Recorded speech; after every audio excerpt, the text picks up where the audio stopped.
nin bɛɛ lajɛlen o de bɛna taa ka taa mana fara sini ɲankuma ni ala na kɛra jɛnna n'a ye aéroport Modibo Keyita la amadenw nin ye ko belebeleba ye gɛlɛya o kɛlɛ n'an y'a sɔrɔ waati laban in na gɛlɛya o gɛlɛya n'an y'a sɔrɔ a bɛɛ kɛra walasa nin don in ka se ka bali ni o ye sini ta in de ye hali juguw ye wulikajɔ min kɛ ka Mali armée piéger walasa a bɛ se ka bi jan dɔ la jalasawukaw fɛ yen ala farala Mali armée kan an ma se ka bi nin jan in na fiyewu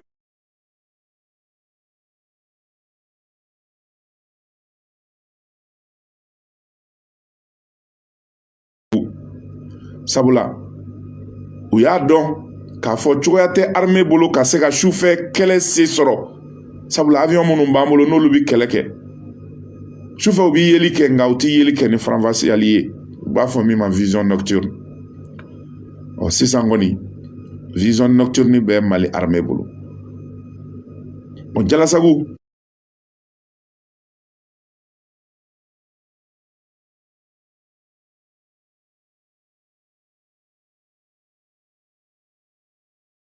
n'an kun sɔnna k'an t'an dusu ma ka taa bombardeli kɛ u ye civil minnu kɛ bouclier humain ye Mali armée tun bɛ t'o de faga n'o tun kɛra minɛn minnu filɛ an bolo bi olu tun tɛna fiyewu sen kun bɛ d'a kan nka Mali armée y'i cɛ ka bɔ nin janfa bɛɛ kɔrɔ fo bi de ka se ala barika la o bi sera an bɛ ala fo ka ala barika da an bɛ ala fo ka ala barika da kunungo armée min n'an kun bɛ nege n'a ye ni a ɲɛnafin tun b'an na minɛnko la migi ko la kɛlɛkɛminɛn ko la ani fanga ko la an ye armée sɔrɔ bi min b'o ɲɛ siɲɛ 10 siɲɛ 20 min bɛ Modibo ka armée ɲɛ siɲɛ 10 min bɛ Musa Tarawele ka armée ɲɛ siɲɛ 20 an y'o de sɔrɔ bi an y'o sɔrɔ wagati la fɛnɛ défi sécuritaire min b'an bolo ni o ye lakanako gɛlɛya ye o ka bon siɲɛ 100 ni Musa tile ta ye waati min ni MiG 21 kun bɛ yen o y'a sɔrɔ jamana ni jamana cɛ kɛlɛ de bɛ Mali Burkina wala an kun b'olu de bila ka taa kɛlɛ kɛ jamana wɛrɛ la k'olu bɔ bolo la mais terrorisme wale kun tɛ Mali la komi an ka défi sécuritaire ka bon siɲɛ 100 ka tɛmɛ o wagati kan bi fɛnɛ minɛn b'an bolo min bɛ Musa tile ta puissance ɲɛ siɲɛ 20 nka a ma ban dɛ sini ni ala n'a kɛra jɛnna n'a ye an bɛ se kɛnɛ kan ka taa o baaraw kɛ ka minɛn ninnu bɔ k'o jira jamanadenw na jamana finitigi ɲɛmaaw ka kunfilenna n'u ka hakilina ye min ye minɛnko ninnu na o b'i fɔ minɛn ninnu nafa ye min ye o b'i fɔ minɛn ninnu sɔrɔla cogo min na jamana bɛna ka n'o fɔ walasa ka jamanadenw kunnafoni u ka nafolo bɛ ka don da min fɛ u ka se k'a dɔn minnu fɛnɛ bɛ yen n'u tigɛlen don Mali la n'u bɛ ɲɛdɔnna ta ka ɲɛsin an ka jamana ma k'u ladɔnniya k'a fɔ kunun Mali ni bi Mali kelen tɛ tuguni dɛ kelen tɛ tuguni an badenw bi ne t'a fɔ Mali bɛ farafinna tilebiyanfa armée bɛɛ ɲɛ nka bi ni minɛn ninnu sɔrɔlen kɔfɛ Mali armée bi dan farafinna armée kunbaw la minnu n'u bonyalen don n'u respectelen don o de kama souveraineté min n'an b'a fɔ ni o ye jamana ta ka k'a yɛrɛ ye jamana ɲɛmaaw kuma ko tan ko ka Mali ka souveraineté bonya ka Mali ka souveraineté bonya parce que u b'a dɔn fɛn min b'u bolo u bɛ se ka souveraineté imposer ni nin ye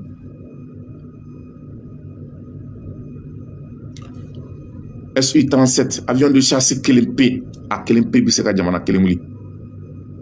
a den kelen a bɛ se ka jamana dɔ wuli min ka sɔrɔ an na n'i y'o den wɔɔrɔ sɔrɔ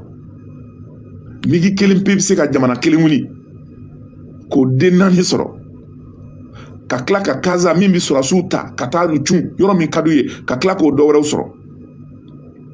an badenw k'o fara min kɛra ne o maralen bɛ donc i b'a ye k'a fɔ bi